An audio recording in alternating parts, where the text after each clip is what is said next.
someone who's wanting to maintain that samadhi state, but they're afflicted with, like a terminal illness, as an example, or a great amount of suffering, or maybe it's a family situation, because I'm part of advocacy for healthcare in our country in the United States.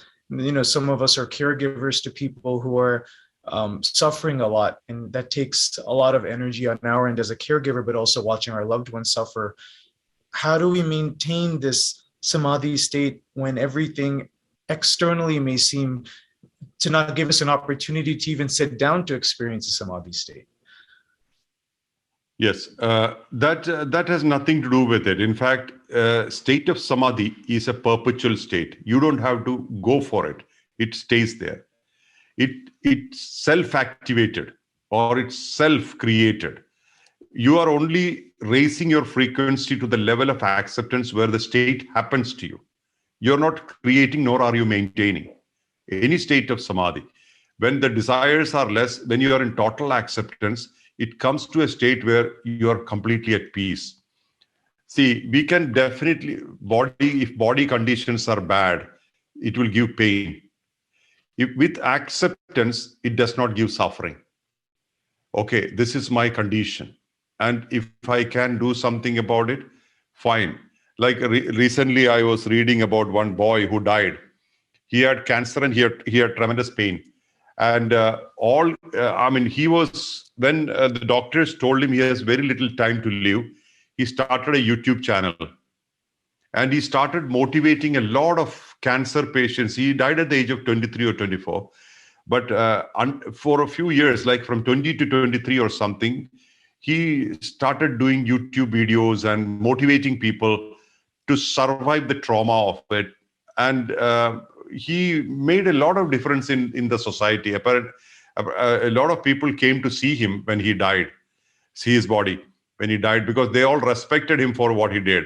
So 2 or 3 years, the time when they realized he has cancer and the time he died, he fully used the time for positive things. So that is also possible. So the acceptance and non-resistance, remember these things. When resistance happens to a situation, suffering happens. Suffering is caused by resistance. When acceptance happens to a situation, okay, this situation has happened, I accept the situation. Now, what can I do with it? Today, to talk to the world, you can sit in the room and talk. So like we are talking now, I'm sitting in Finland and you're sitting in Los Angeles, but we are communicating with everybody. So the opportunities and the possibilities are great. So how we approach life can be changed. We can motivate people to transform a pain to a purpose, and also connect to like-minded people and hold hands.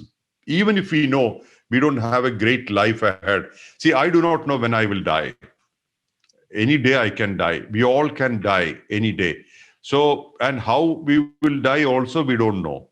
But we know very well that we have a lifespan here. We don't have like if you are living 80 years, it's 29,200 days. That's all we have. So whether it's illness or health or whatever situations are, one day we have to leave.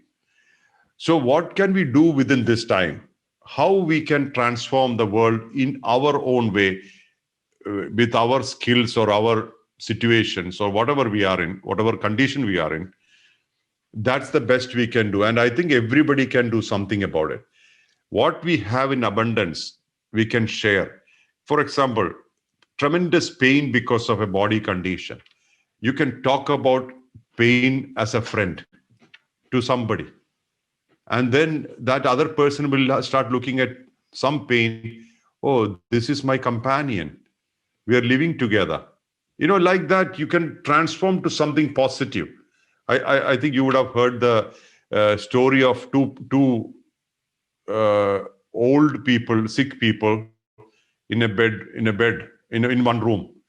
One guy was close to the window and the other guy was not close to the window.